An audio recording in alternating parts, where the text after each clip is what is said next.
Coming up on this week's show, CBS makes big news with a massive change to Champions League coverage. Our thoughts on the Premier League's big picture proposal. Details about more pay-per-view coming to soccer games. Find out more about your chance to win a Wolfsburg shirt. Our opinions about CONMEBOL's World Cup qualifiers. Plus, we have letters from you, the listeners, in our mailbag section. I'm Christopher Harris, aka The Gaffer, joined alongside my co-host Kartik Krishnaiyer. And if you're new to the World Soccer Talk podcast, we are your weekly guide to getting the best out of soccer viewing options from around the world. Now, Kartik, hooray, international break is officially over. It's been a long 10 days, or almost 2 weeks by the time the season returns this weekend. I mean, the European seasons, etc. It's I didn't watch a lot of UEFA Nations League.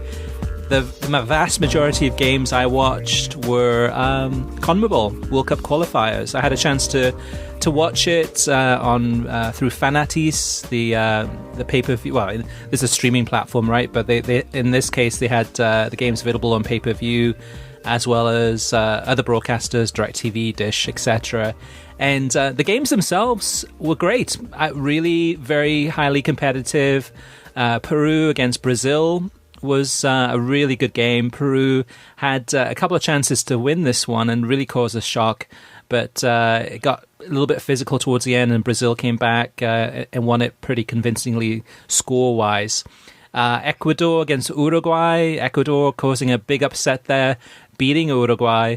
And Ecuador showing some flashes of brilliance from what we're used to seeing them in the past. Really attacking, good flair, good football, and exciting to watch. Argentina against Ecuador is another game I watched. So on and so forth. Venezuela against Paraguay, surprisingly, was a really good game. Paraguay getting a win there with a late penalty save in that match. But the interesting thing for me, though, Kartik, was... the interesting thing about this, Kartik, it was pretty strange for me watching the CONMEBOL games. I enjoyed watching them, but it's strange because they were completely produced by beIN Sports. Now, beIN Sports only had one of these games that was exclusive to them, but the decision that was reached, I guess, I don't know if it was MediaPro, which is the agency that was selling the rights to the CONMEBOL games. beIN Sports went ahead and produced it. They had their graphics, they had their commentators. So you had Phil Shane, Ray Hudson, George Metellus, Andres, Dre Cordero, Eric Krakauer, the usual suspects in a good way, producing the games and commentating the games. And the coverage was good, just what we're used to on beIN Sports. And they must have... I'm interested in what they did as far as this one, as far as if they reached a revenue share deal, where they said, okay, we'll produce these games and produce them for pay-per-view, but we want a cut. That's what I'm guessing at. But or maybe they got paid a straight amount of money for whatever it would be to produce the games and actually use their commentators. That was strange. It makes me think. It makes me wonder financially how secure beIN Sports is, but that's a whole other story for a whole other day. But that I didn't have a game of the week this week, but I did enjoy thoroughly watching the CONMEBOL World Cup qualifiers. What about you, Kartik? What have you been watching? Yeah, so I would have loved to have watched the CONMEBOL World Cup qualifiers. The pay-per-view put me off. I had no interest in the European break. In fact, I feel like the European matches shouldn't have been going on because of COVID. And unfortunately, in hindsight, my skepticism about it has been justified based on what's happened. But in terms of South America, I did want to watch those matches. I did follow each and every one of those matches on my score ticker, on various apps, but was not able to, and then checked out the highlights after, but was not able to watch any live.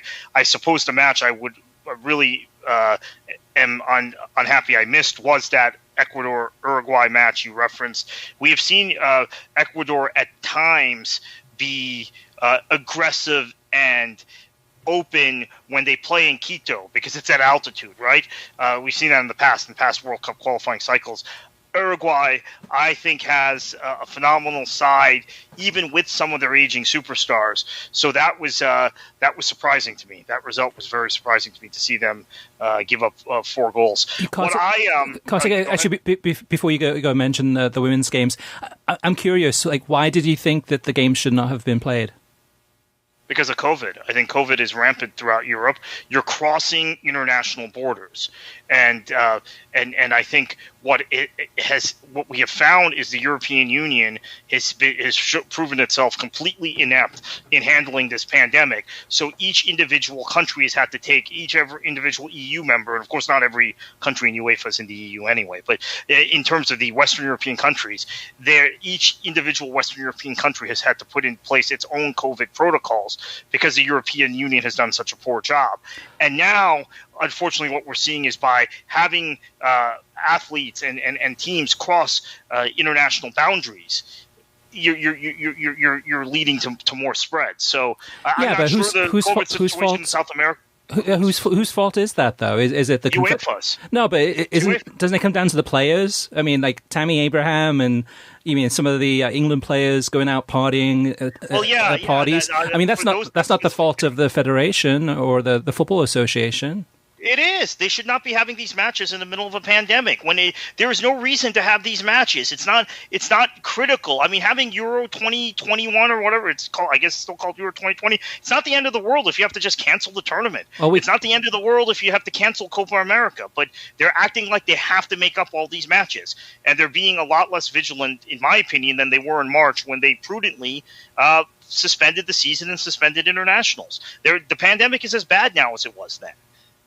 Yeah, but again, I mean, these games have to be played. You got Euro 2020 qualifiers. I know, but what's the point of playing soccer at all then? Should we just all go inside and just not play games and just wait 6 months? We can play games in domestic leagues because domestic countries. Yeah, but the domestic MLS, Major League Soccer has had more postponements than any league. But MLS is different because they're actually allowing people at the games, and the U.S. is a different situation because each state has different rules in the U.S. Yeah, but it's still a domestic country. This is my point. No, but this is my point about Europe.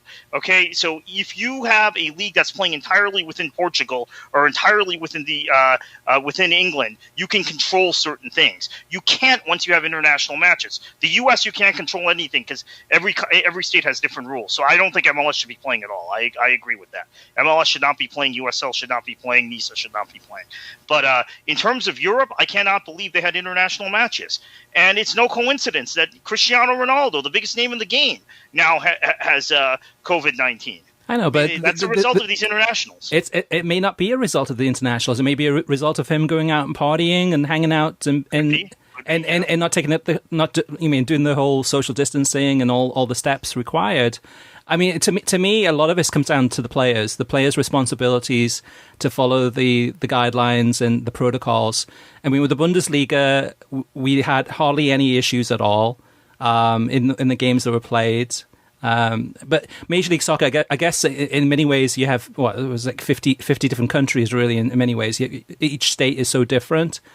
But as far as the domestic league, to me, that's probably the league that's been run the most poorly in terms of the number of cases, the number of postponements. We had another one tonight. There's actually 2 games postponed on Wednesday night. But I don't know. My take on this is that these games need to be played. These games should be played. These games are being played. And for the most part, the large majority, these games are going smoothly as far as whether it's international games or club games. Yes, there are sporadic points where players are getting infected.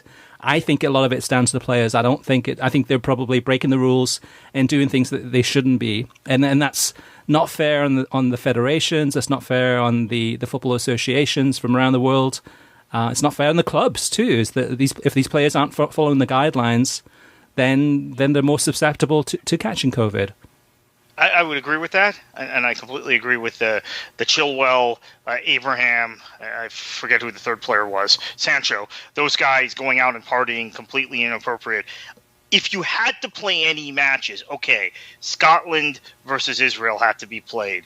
The Ireland, the Slovakia, Norway, Ireland, Northern Ireland, the qualifiers, right, or the playoff matches. These Nations League matches and these friendlies, they haven't needed to be played at all. I mean, you wonder. I know for you as a Wales fan, it's always you don't get to play England very much, and so there must have been some anticipation. Even though you had a C team, basically, you had a lot of guys that were missing for that match. I understand the anticipation for that, but at the same time, were those matches really necessary or friendlies necessary? Is the we're going to get to the big picture later, so maybe we'll save some of this for that because I think some of that applies to what I'm saying here. Yeah. But the thing with the UEFA Nations League is that it does have an impact on qualification for major events. So yes, there are glorified friendlies in many ways, but there are implications in terms of teams moving up those tables and ladders and qualifying for European tournaments that otherwise they wouldn't be able to qualify for them.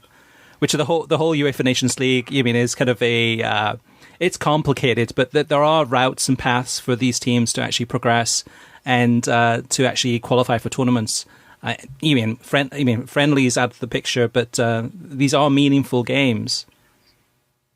Yeah, I mean, relatively speaking, some of these games are more meaningful than others, but in the big picture, none of them are really meaningful. The South American matches are. Those are World Cup qualifiers. They're late in starting qualifying.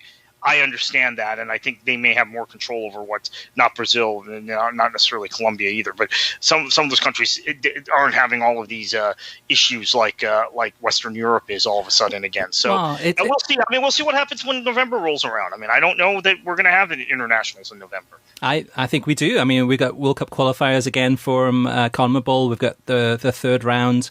And I mean, Brazil's one of the the most number of infections as a capita in the world, and I think they're in the top 3. You mean behind USA and India, and you mean so it's one of those things that I mean, if you're to say that the international games should not be played in Europe, then maybe they shouldn't be played in South America also.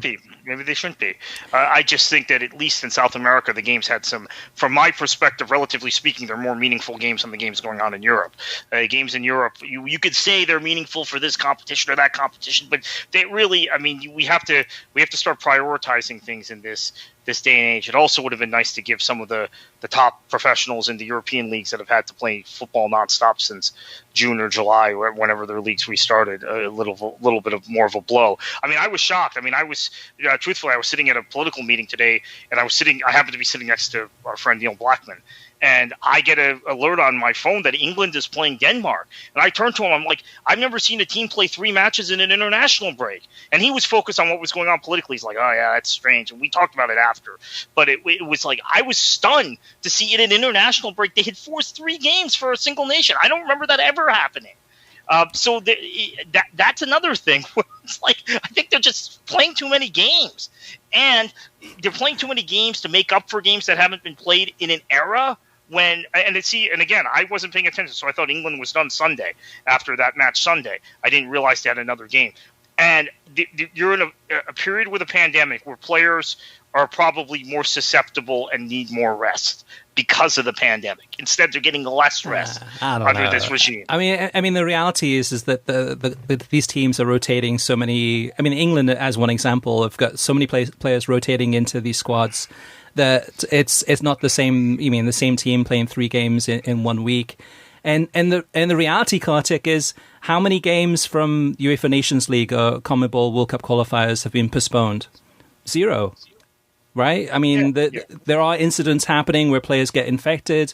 I mean, most of the games in Europe, professionally speaking, the vast majority, 99.9% of those games have been played, and they move on to the next game, and everything's okay. Yes, the isolated how numbers. Many guys aren't able to play? I mean, I just, from the team I support, Man City, I can name several players who have been who have not played yet this season because they had a COVID positive test or some other COVID related issue. So, and I know that's the case with several teams. And I know obviously David Moyes, we've seen Alan Irvine manage the last 2 matches for West Ham. Moyes hasn't even been able to leave quarantine. So there are issues even if they play the games. Yeah, there's definitely issues for sure. And actually West Ham probably doing better under Alan Irvine than David Moyes. but so a blessing in disguise there. But yeah, there's definitely issues. I mean, Liverpool's had some players too. I mean, you can go down the list. I mean, Juventus now with Weston McKennie and Cristiano Ronaldo. Yeah, I mean, there are definitely incidents. I mean, Napoli too. So, but what I'm saying is that the vast majority. I mean, I don't think we should go through and just start cancelling everything. I mean, yes, if it is a health risk.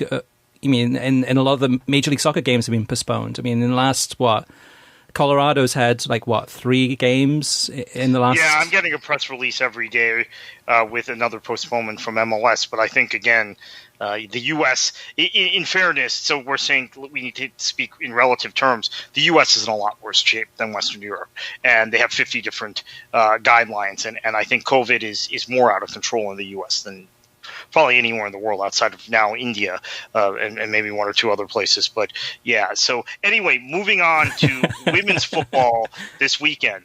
Really exciting stuff between the NWSL and WSL. I wanted to focus for a minute on the way WSL was covered, which was, first off, Spurs Man United, great match, even better match. Chelsea Man City is my match of the week because I haven't seen, and I know people who don't watch women's football will get very offended or think that this is some sort of agenda-driven comment, but in terms of a good technical match of football, there are very few matches I've seen since, let's say, the restart in June, or May for Bundesliga, June for everyone else, that had been this good. I'm not saying that the pace is as great as the men's game. I'm not saying that the women tackle as hard and it's as exciting that way, but I'm saying technical football, organized, good touch on the ball, perfect weighted passes. When tackles are made, they're made in a very technical way. This is one of the best matches I've seen since June. Chelsea Man City, once again, like the Community Shield, Man City, they just didn't. In spite of all the star names they've got, they just weren't quite at Chelsea's level. And we're really now seeing Sam Kerr get comfortable with the English game. And the other Sam on Man City, obviously Sam Mewis, the American, had a very, very good game as a two-way player. But it was just such a good technical game of football. I want to highlight the coverage. So NBCSN showed 3 matches this past weekend. They had the international feed calling the matches, but they were able to put their own graphic with Atalanta football, ATA football at the top. And Jonathan Pierce and Laura Bassett, in the 2 matches they called, made it a point to talk about the match being aired on NBCSN, make a point to talk about ATA football and to Atalanta football, and also to then mention that they're calling the match for the entire global feed. So, Chris, the big question for me now is the Premier League, Bundesliga, all of these different leagues have world feeds, and CONCACAF does it, CONMEBOL does it, right? UEFA does it. They all have world feeds that we get for most of our U.S. broadcasts. This is the first time I remember commentators saying, this is a world feed, but we're also on this network in the United States, and then making some very specific comments. Obviously, the Spurs Man United game had a large U.S. contingent on both teams, and then the Chelsea Man City game had a large U.S. contingent, Lavelle and Mewis on City. But then in terms of Chelsea, several players who played in the U.S. before, most notably Sam Kerr. And Jonathan Pierce kept making reference to these players in both those broadcasts. And it did it very clearly for the American audience, very clearly mentioned NBCSN in all of the broadcasts. And I thought that was interesting because we don't get that with the world feed, UEFA world feed. When there are Champions League games on, they're not saying, hey, you're watching on Fox Sports 1 in the US or Premier League world feeds, etc. So I thought that was really interesting. I don't remember it ever happening before. Yeah, I don't either. I'd imagine, Kartik, looking at the numbers, I'm sure you mean the commentators and the Women's Super League, probably looking at the numbers, they're probably, I would guess probably 90% of the global audience is probably from the US watching these games. You mean there's definitely a much bigger interest in the women's game. Yeah. You mean in the United States for sure, especially with such a successful women's national team program, and it's something that the viewing number actually from this game too. Let's pull that out too. There was actually it was the Spurs Man United game that was on the Women's Super League on the Saturday on NBCSN on a rare weekend where there's no Premier League football on, but 77,000 people watched that game. That was a 7:30 Eastern time kickoff. So that's, I mean, in previous years, that's better than the Bundesliga. That's better than some Major League Soccer games. That's better than Serie A. I mean, that's a good number. And that's something, though, too, that with NBCSN, the coverage there last weekend, there was a lot of games on there. I think Jonathan Pearson, like you mentioned, Laura Bassett, mentioning the US viewers is rare. But it's... it's a welcomed kind of nod to how well the women's game has been run in this country. Yeah, and one other point I would make, Laura Bassett made a great point. I think it was on the Chelsea-Manchester City broadcast. The same team called the same broadcast was called United Spurs, by the way. But Laura Bassett mentioned that it's very different to play in the United States because of the travel that's involved and how difficult that makes things in terms of travel. She's obviously familiar with playing in the United States, and her husband currently manages the Orlando Pride. So that was a nice little nugget, because that's one of the things I always say. I don't see things in black and white, and I'm pretty much a critic of MLS, and everybody associates me as a critic of MLS, or many people do. But then I will say things to defend MLS, like sometimes you can't compare MLS to leagues in Europe because the travel is so much more difficult in the United States, which a lot of even Americans who follow European leagues, they don't acknowledge that or don't even process that. So I have to say, I just personally really appreciated that comment. Absolutely, absolutely. One more thing to add from me, and that's about the CONMEBOL games, the World Cup qualifiers. It was interesting to watch these games, because VAR was a major factor in a lot of these games. I mean, I think there was the Ecuador-Uruguay game where, if I remember correctly, there were 3 major decisions in this game where the referee went to the monitor. It was so close that the calls were that the referee himself had to go and check out the monitor to see the replay of it and rewind and fast forward and back and forth. Some of these delays for some of these controversial calls, it took 2 to 3 minutes. Sometimes it seemed to be like maybe even closer to 4 minutes. It took a very long time. Ultimately, the correct decisions were made in these games. But at what cost, though? Because there's so much stop-start delays of the game. It really is a completely different game, Kartik. It's when you watch a game like that, yes, you want to have the correct decisions, but you go like, man, there's got to be a faster way to kind of move through the reviews that the referees do. Kind of in the studio where they're looking at the footage, and sometimes it's such a close call, and I don't know. It definitely certainly takes away a lot of the enthusiasm for some of these games, or kind of the excitement levels. All right, Kartik, let's move on to TV streaming news. And actually, first up is a question and comment from one of our listeners named Jason Ryder. Jason says, what do you think of the idea of the Premier League reducing to 18 teams? I personally always wanted to see it, especially now that I have been following German football more, and I really like the league structure that they have there. Most of us can agree to the reduction to 18 teams. And to me, that was a red herring, though, because the big picture really wasn't about that. It wasn't. That was one of the components. So to give our listeners an update on what the big picture is and what happened, and ultimately. So, because the EFL is having some money problems, and their football in general has got some money problems all over Europe, right?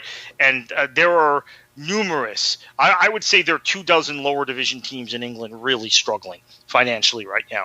So it might even be more than that. And that seems like an extreme number, actually, because when you say 24 teams. But the Premier League, excuse me, not the Premier League, a couple of big clubs in the Premier League decided to make this proposal, which would give 25% of income to the Football League, which is more generous than what the Premier League does for the Football League and for the rest of the pyramid currently, in all fairness, which that's what kind of got me interested, because I think people who follow me on Twitter and hear me on this podcast and read my articles in the past know I have a very deep disdain for the Premier League's attitude towards lower divisions and feel like the Premier League is more of a breakaway like an American sports league and is modeled after the NFL. It's not a pure pro-rel pyramid like some of the people in the U.S. seem to think it is. It's very different than the pre-1992 system in England, very different than the system in Germany and other places. So this would have put more money into the Football League's coffers.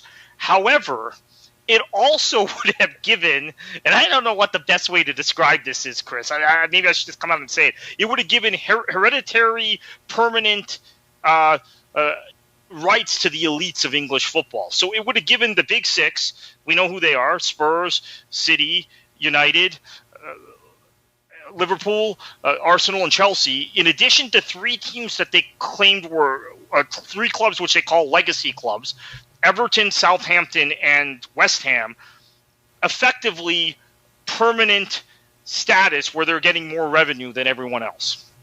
Yeah, actually, the way I look at this, Kartik, is a little bit different. So a lot of these clubs, I mean, the lower league clubs, and actually, I think there's more than a couple of dozen. There's probably a large number, which is scary in both the Championship, League One, League Two, and even semi-professional soccer too in England that are really, really hurting big time for with no fans in the stadium. You can just imagine, and so they've been crying out to the government for help. The government said, okay, let's go to the Premier League. Toss the Premier League. The Premier League will sort something out because they've got all these, hundreds of millions or billions of dollars coming in. They'll figure out a solution. So the Premier League, instead of saying, okay, let's go ahead and put together a plan that's going to help these lower league clubs because they're an important factor, the important factor of the setup and organization of soccer in the United Kingdom. They're a part of the reason that the Premier League is in existence. I mean, these teams that get promoted and relegated, let's have the Premier League figure out a way to go ahead and give money out to these clubs. That's a fairer system. Now, instead of figuring out some type of parachute payment or some type of payment to these clubs to keep them alive, they said, okay, let's figure out a way. And this was led by the chairman and owners of Liverpool Football Club and Manchester United Football Club, who coincidentally are both owned by Americans. Americans, yeah. And rather than just figure out a way to give the money, they said, okay, let's figure out a way to use this as a power struggle, a power grab. Let's figure out a way to go ahead and, with the threat of a breakaway league if we don't get what we want, but basically is to really centralize the power. Instead of in the Premier League with 20 teams, each of them having their own vote. It's a very democratic system as far as figuring out everything from the way the league is run to TV revenue, which is shared equally, and then also there's bonuses for where you fall in the table. If you win the league, you get more money. If you have more games on TV, you get more money. So they have a system in place that's very democratic. But Man United and Liverpool and the Big Six, plus Everton, Southampton, West Ham, said, okay, let's go ahead and figure out a way and also get the approval and support of the Championship. So the Championship clubs and this Big Six plus 3, so 9 of the Premier League clubs, let's figure out a way to work together so that we can get a whole bunch of things passed.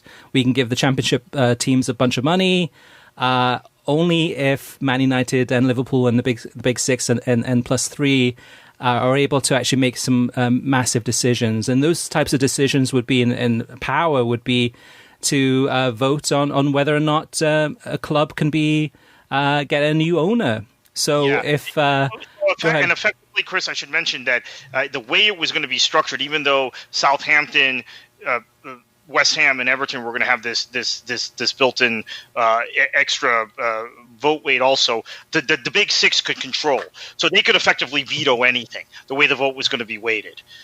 It appears. So that includes, Right. as you were about to say, Chris, if another club wants to get an owner, if Newcastle United has a new owner, and these clubs, Big Six clubs, feel threatened, they could veto the sale of Newcastle United to an owner that would make Newcastle United more competitive with Manchester United and Manchester City and Liverpool, etc. I just think about that. It's preposterous. Yeah. To even consider this a meritorious open league. So once again, we're seeing foreign owners, American owners, and the powers that be in the Premier League conspire to make English football a little more closed. And what I think is so fascinating about this, Chris, is this time they were working to get the small clubs, the clubs outside the Premier League, on their side to squeeze the remaining Premier League clubs who are the clubs ultimately who could be a threat to them. Particularly, in my opinion, three big clubs that could be a threat to that Big Six are Aston Villa, Newcastle, and Leeds United. Those three clubs could have been squeezed completely in this scheme if it had gone forward. And that was probably what it comes down to the real intent. Because we're seeing time and again, and I'm sorry to get on my soapbox here, but we're seeing time and again, these six big clubs are conspiring against the rest of the league and the rest of English football. They are effectively colluding with one another to try and make it a closed shop for those six clubs. This is not the first time this has happened. We've seen it in terms of media rights. We've seen it in terms of the way they talk about TV deals.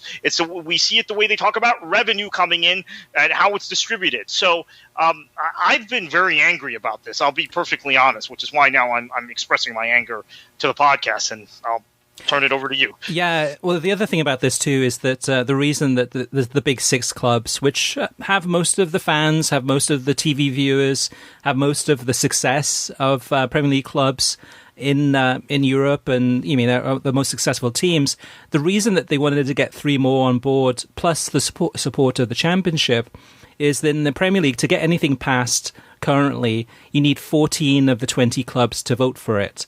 So if they were able to get 9 of them together, and then there's the possibility that they could swing some of the other votes and get to the 14. If they needed to go ahead and get things passed. But the other thing about this, Kartik, is, to me, I find this disgusting, the way that they're operating, because ultimately it appears to be that what they're trying to do is really, it seems to be to go for a breakaway league, to say, you know what? Yeah. These top 6 clubs, there's a few other clubs that are kind of on the fringes, but it's really this top six clubs. We should be generating more money than we're currently generating. Why do we have to play the Brightons of the world? Why do we have to play the Newcastles and Crystal Palaces? We should be competing week in, week out against Bayern Munich, against Barcelona, against Atletico Madrid, against PSG. And really looking for a European Super League or some type of variation of that. And ultimately, it's all about the money, right? But the way they went about it was really underhanded, I thought. And it backfired. So the Premier League clubs this week rejected the proposal. And it's now back to the drawing board. So they have to try and figure out how to proceed and how to. I think League One and League Two will be okay. Well, they'll get a financial package to keep them afloat, those clubs. But between the Championship and the Premier League, trying to figure out a way to help the Championship clubs, that's still to be decided how that happens. But I think it's important for our listeners to understand that these 6 clubs are always scheming. Okay, and they've taken advantage of a dire situation in English football to try and enhance their own power and their own revenues. And at this point, I think there were a lot of people saying they're going to break away at some point. Now, keep in mind, the Premier League itself was a breakaway, and it was a breakaway orchestrated by a handful of clubs: Manchester United, Arsenal, Everton, Spurs, and Liverpool. Those were the big 5 in those days. Chelsea and Manchester City have since joined that big 5, and Everton has dropped out. Although, based on this proposal, Everton was going to be back in as part of a big 9. But that is effectively what happened. Is those 5 clubs decided they weren't making enough money, they didn't have enough revenue. David Dean, who was the chief executive of Arsenal, was a Miami Dolphins fan, so he knew all about the NFL setup, and they effectively mimicked that and broke the league away. And that's part of the reason why the Football League is in the position it's in. Obviously, we're almost 30 years on from that, but the Football League's revenues have not stayed have not grown on the same trajectory as the Premier League's revenues. At one time, the Football League was completely linked, and revenues went down the pyramid. Now they don't. They do in the form of parachute payments. This would be this offer of Big Picture was a 25% revenue share with the Football League, which on the surface looks very good, but it also was then designed to squeeze the rest of the Premier League. So effectively, the revenues that would have gone to the rest of the Premier League, right, they were giving to the Football League, which at first had me intrigued, thinking, oh, this is them being good citizens. And then when I saw the details, it was like, okay, they're robbing Peter to, that whole analogy, right? So these clubs, just keep an eye on them, because they have all these ulterior motives when they make proposals, those 6 clubs. And again, it's Spurs, Chelsea, Arsenal, Man City, Man United, and Liverpool. They're all acting as bad actors right now, in my opinion. Yeah, and that's the shame of it too, because going back to Jason's question about reducing the number of teams in the Premier League, there were some ideas in this proposal that made sense. There was, reduce it down to 18 teams in the Premier League. Go ahead and abolish the League Cup. You mean, basically, is it worth it? No. Okay, it's gone. Go ahead and the Community Shield. Get rid of the Community Shield. So you get rid of some of the superfluous games that add a lot more congestion and so far are not as exciting just because they're not as meaningful. And a lot of these Premier League clubs are playing youth players or second string players in these games anyway. So get rid of Let me ask you as a Swansea fan, though.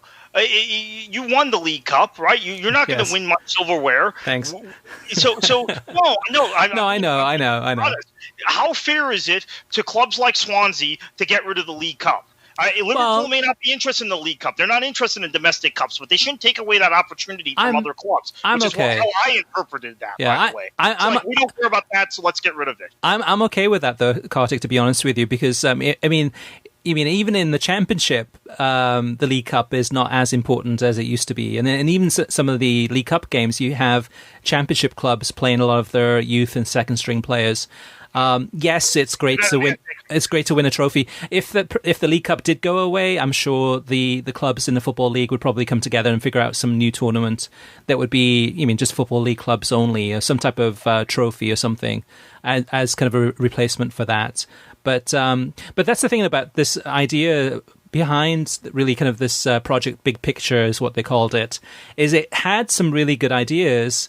Except, to me, those were red herrings. Those were things that they put in there to get the majority of the people thinking, like, wow, this makes sense. This is great. Let's go ahead and do it.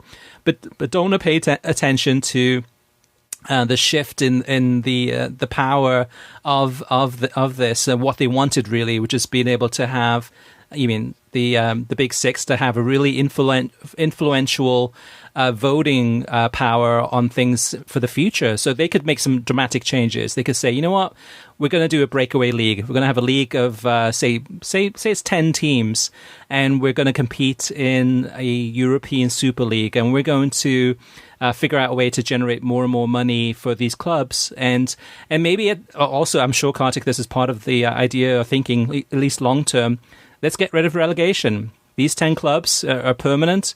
There'll always be the biggest 10 clubs in the UK, and there's going to be no relegation.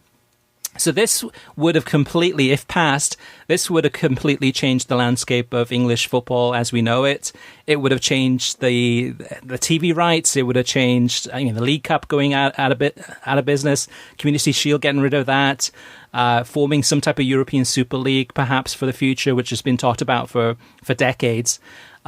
This really was a disgusting ploy by the clubs. And at the end of the day, Kartik, unfortunately, there was a lot of anti-Americanism in this too, because if you went on social media and read comments about Project Big Picture, oftentimes, even in the Telegraph, it was kind of positioned as the Americans are trying to do this to our league. The reality, Kartik, you know this better than I do, or better than anyone does. Most of the clubs in the Premier League are owned by foreign owners. It's very rare that you get a club that's owned by UK residents. Most of the clubs are owned by Middle East, America, Russia, etc., etc. Yeah, but I agree with that. And Chris, there is a different attitude, and I have found this from talking to supporters of various clubs, toward if an owner is from Malaysia or Thailand or Abu Dhabi, like in the case of Man City, or China. There's a different well, maybe not with China, but from some place in the far east. Then there's a different attitude towards those foreign owners versus owners from the United States. There's just an overriding fear among most hardcore football supporters that Americans are driven by capitalism first, which is bottom line driven, and that they would turn British football, English football into the NFL directly like the NFL if they ever got the chance. So I think it's true the majority of owners are foreign, but there's a special contempt for American owners. And a lot of it is based on fearful stereotypes, not based on anything we've actually seen, but it's definitely there. There's a different attitude towards a Thai owner than there is towards an American owner, absolutely, among most supporters. Yeah, and there's definitely a component to this, though, too. I mean, it's not that basically Liverpool and Man United being owned and operated by Americans and running those businesses very much like American companies. Man United taking in all this debt. Liverpool, to me, making a lot of good decisions in terms of the way that they're running the club, expanding the stadium, increasing the commercial side of the business, and probably going down the path of making some mostly correct decisions moving forward as a business. And Liverpool really, increasing the brand, increasing the number of fans that they have. So it's not that all Americans are good. I mean, there's definitely, it's like any country. There's good business people that know what they're doing, and there's bad business people that have no clue. But I just did get a lot of tinge of a lot of English soccer fans, and probably fans from other countries too, just kind of criticizing this because it was led by American business people. Yeah, I actually got attacked by one fan randomly, like, "Oh, you're an American," blah blah blah. I'm like, "Wait a second, I actually agree with you," type of thing. But just basically, this was on Twitter. Basically, it became open season against any Americans, and I think a lot of American fans of the Premier League may not quite understand this dynamic, but there is a lot of disdain among working class English fans toward American owners because of this fear of the U.S. being very bottom line driven. And I think while Liverpool has been well run, Chris, I would agree with you. What has happened recently with Liverpool, which is the laying off of employees and non-investment in its women's club when compared to other women's clubs, although now Manchester United is investing well in their women's club, but when you compare it to even Everton across town or Man City, Chelsea, Arsenal, there's been a lot of concern that Liverpool is not being actually well run. They're being run too much like a business now since COVID started.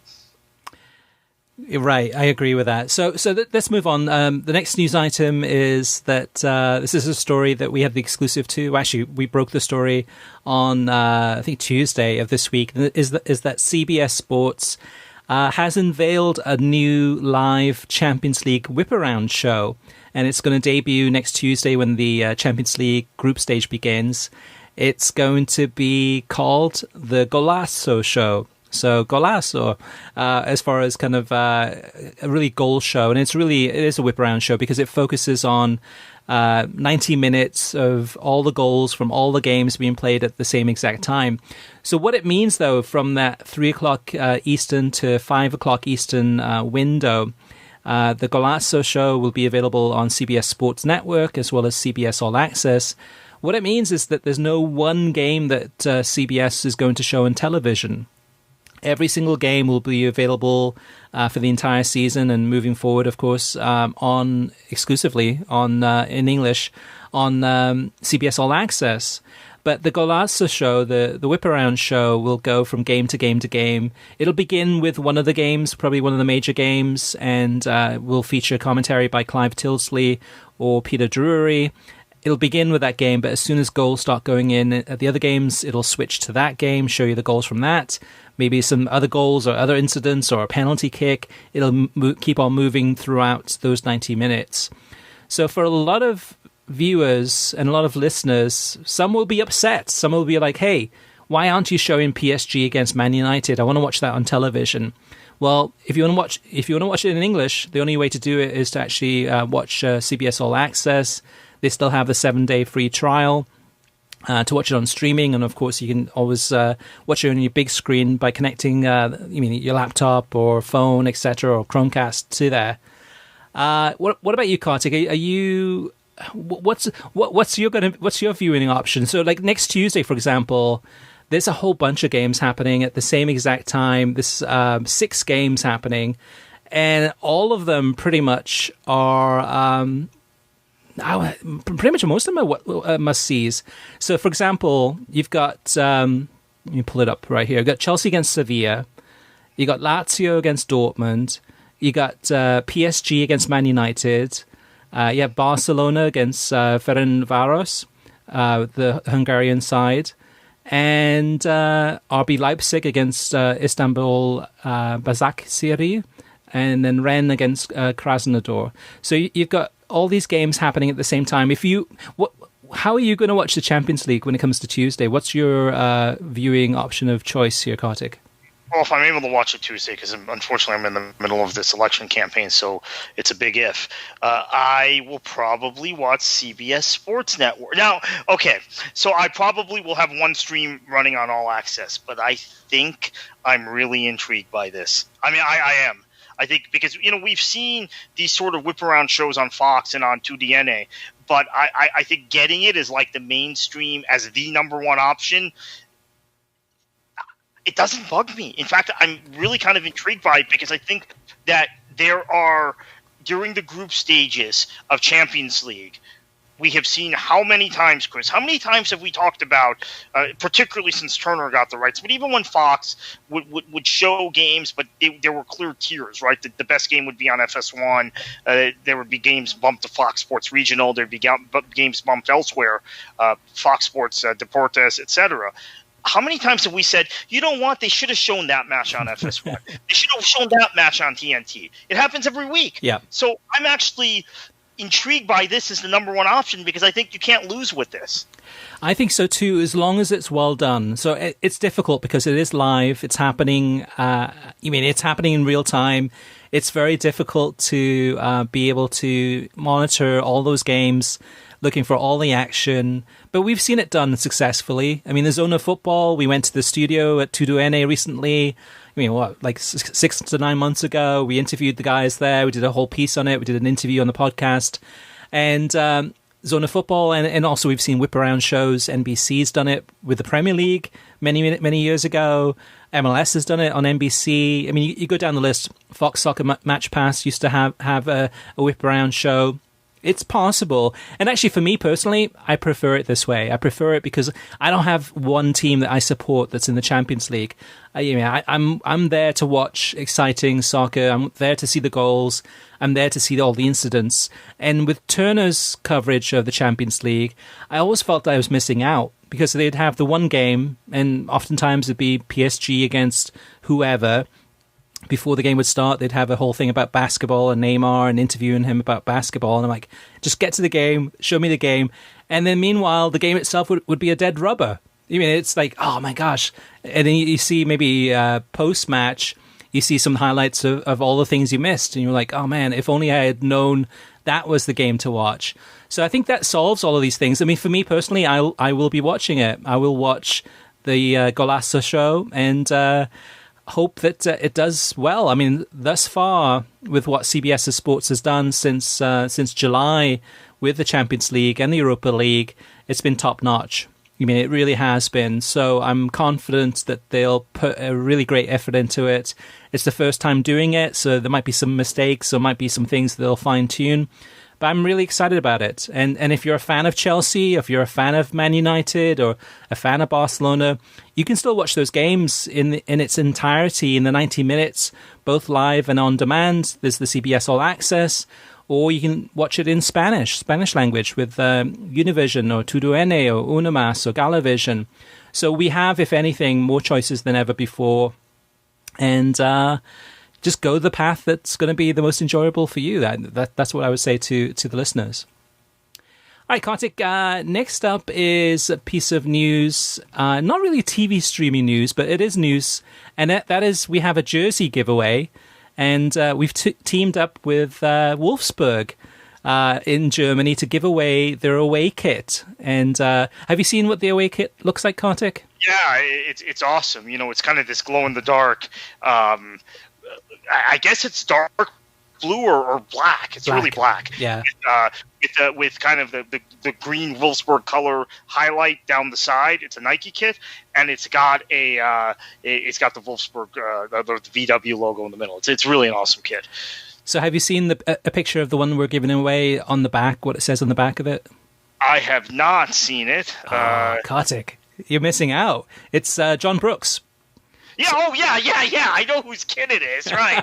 I thought there was something, it's a John Brooks kit, of course, U.S. International John Brooks kit.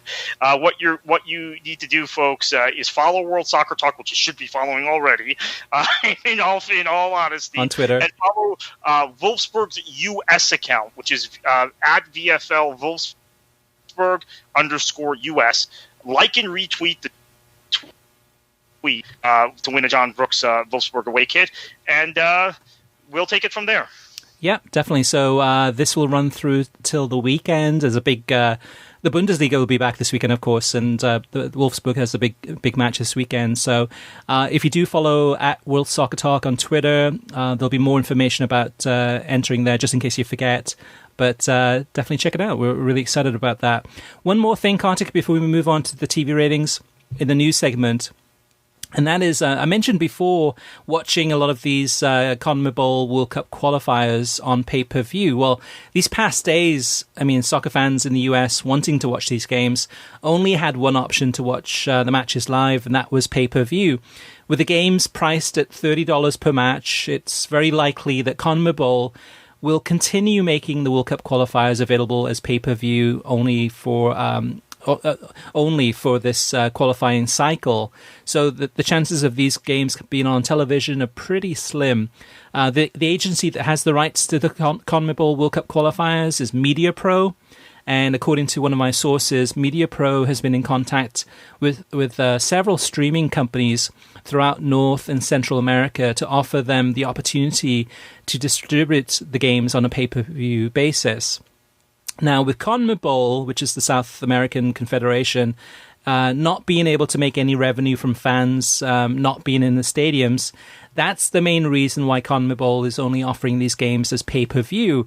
They're trying to make up for massive losses in ticket revenue sales.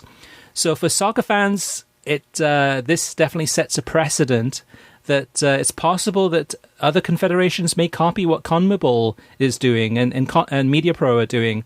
But that's where we're at today. The business side, the financial side, a lot of these companies and a lot of these football federations and confederations have lost potentially millions of dollars, and they're looking for ways to recoup these losses.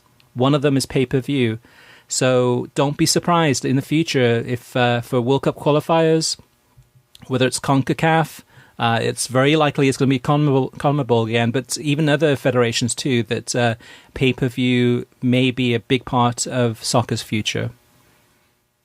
All right, Kartik, let's move on to TV ratings. Not a lot to report. We already talked about the Spurs-Man United game in the Women's Super League, but France against Portugal on ESPN on Sunday.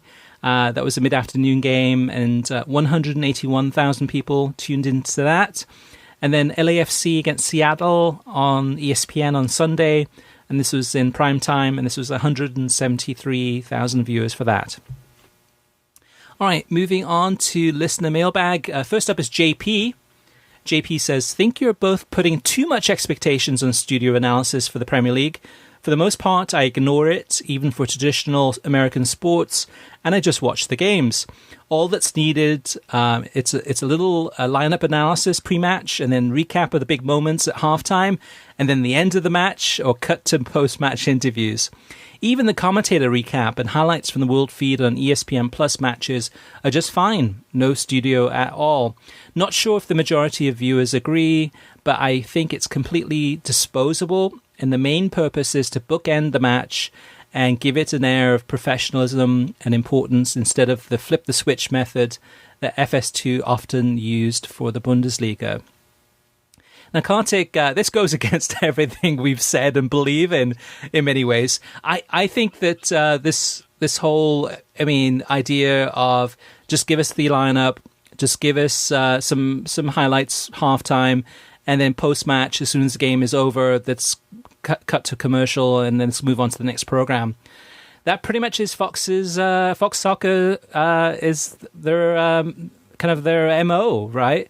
That's kind of what they've been doing for years and years, and that's pretty much the amount of effort they put into coverage of soccer on Fox. I think in many ways, for me personally, I enjoy the commentators. I enjoy the analysis. I enjoy the debate and discussions. When it's done well, and oftentimes, sometimes it's not done well. Where I walk away from a TV broadcast. I love when I've learned something. I love when I've seen something different.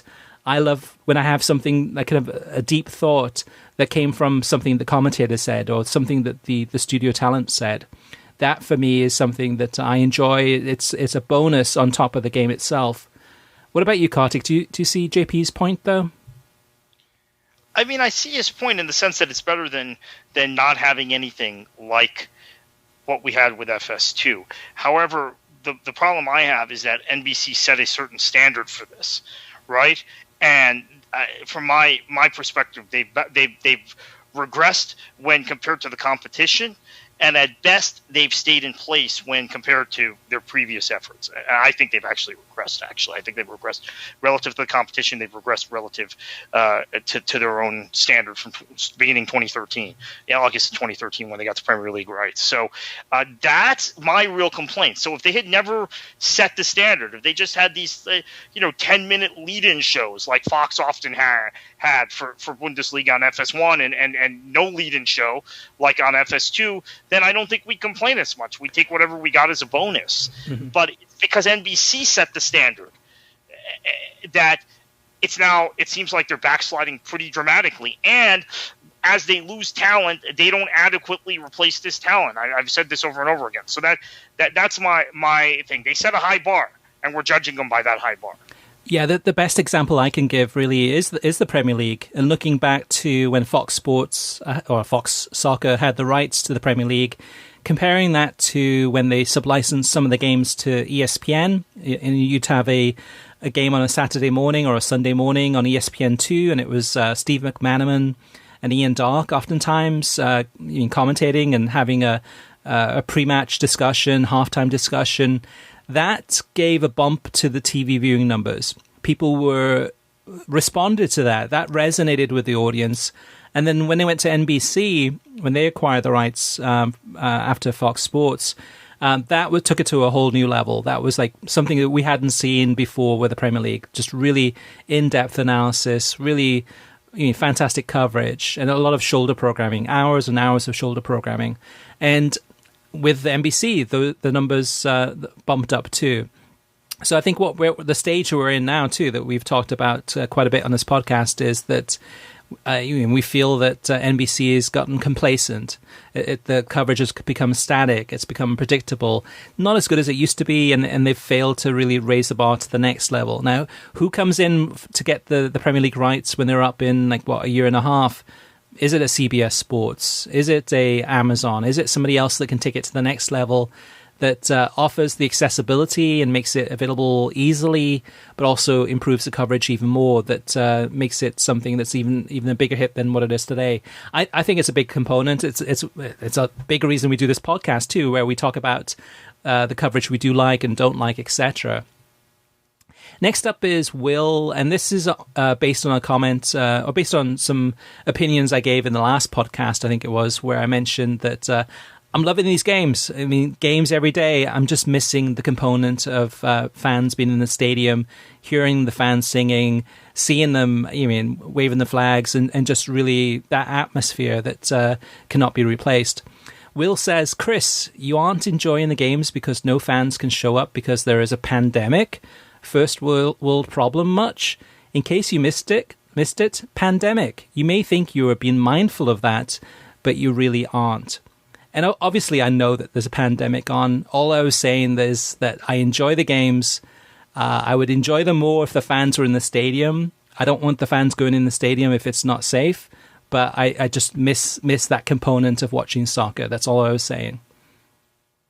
Disco George says, with regards to the threat of CONCACAF qualifiers being on pay-per-view, I remember trying to watch US away matches on that janky Go90 app because so many of the CONCACAF countries had sold their home rights to beIN Sports, which was a massive ordeal to get in some areas at the time.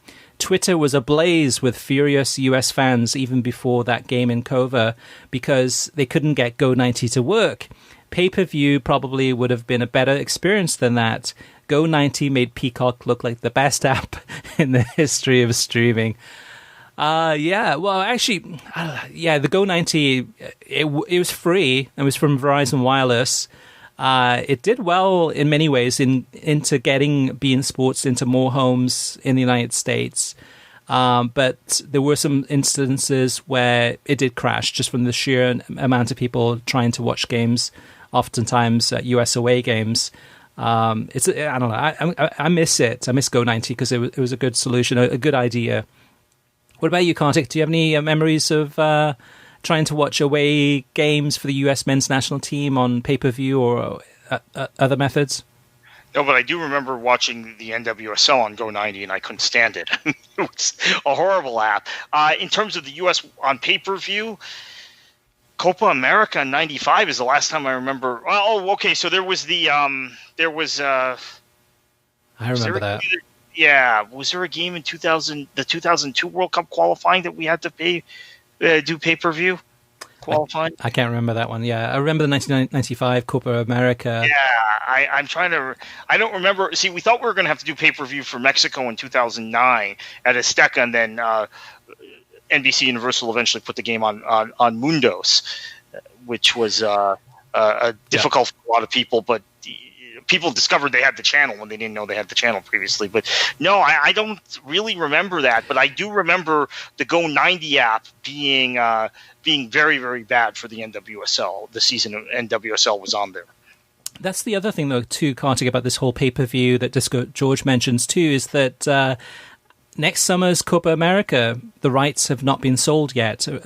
When it was going to be played this past summer, it looked like Telemundo was going to acquire the rights. But now with the world being completely different, completely changed, right? And with CONMEBOL being the hosts of Copa America, there's a possibility that Copa America next year could be on pay-per-view. Entirely possible. And from what I can see and from what I understand, I don't have the numbers, but I can look at web traffic. I can look at the amount of people looking at pay-per-view, and just from this past 10 days with the CONMEBOL World Cup qualifiers, all indications are that this was a big success for pay-per-view. It wasn't a lot of soccer fans were like, I hope this thing dies. I hope this thing is a failure. From what I gather, this was a huge success. Now, what that means revenue-wise, whether a beIN Sports or a pay-per-view provider was able to actually generate more money from these games being on pay-per-view and having maybe, say, 10% of the audience that they normally do, but having these 10% paying $30 each to watch the game versus 100% of the audience, and they're paying effectively nothing other than a subscription to beIN Sports. This, again, could change the way that we look at soccer, at least for the future, until fans return to the stadiums. Even then, though, it's going to take time for that ticket revenue to generate to a certain amount where the confederations might feel comfortable in stopping pay-per-view. But be forewarned, let me say that it looks like pay-per-view could be a big part of soccer's future, which is not good news for the average soccer fan, but at least with the World Soccer Talk podcast, at least you guys hopefully will have a heads up and won't be shocked and surprised if and when it does happen. So we want you to have your say. If you have any questions, feedback, opinions, about anything we've discussed or about watching soccer from around the world, in the US, on TV, streaming, or apps, let us know. We want you to have your say. You can always reach us via email through web at worldsoccertalk.com, as well as facebook.com/worldsoccertalk, and on Twitter at worldsoccertalk. Plus, of course, you can always post your comments on worldsoccertalk.com. And don't forget, you can listen to the World Soccer Talk podcast every week on your favorite assistant, including Google Home and Alexa. Just tell them to play World Soccer Talk or the World Soccer Talk podcast. And thanks for listening. You can get a new episode of this podcast every Thursday. We've got it released on Amazon Music, Spotify, Pandora, YouTube, Stitcher, iTunes, TuneIn, Audio Boom, Overcast, and worldsoccertalk.com. And if you like the show, share it with your friends on social media and give us a review on iTunes. We'd greatly appreciate it. And Kartik, heading into another weekend. International break is over. There's a lot of games scheduled this weekend to look forward to. What should you do? Enjoy your football.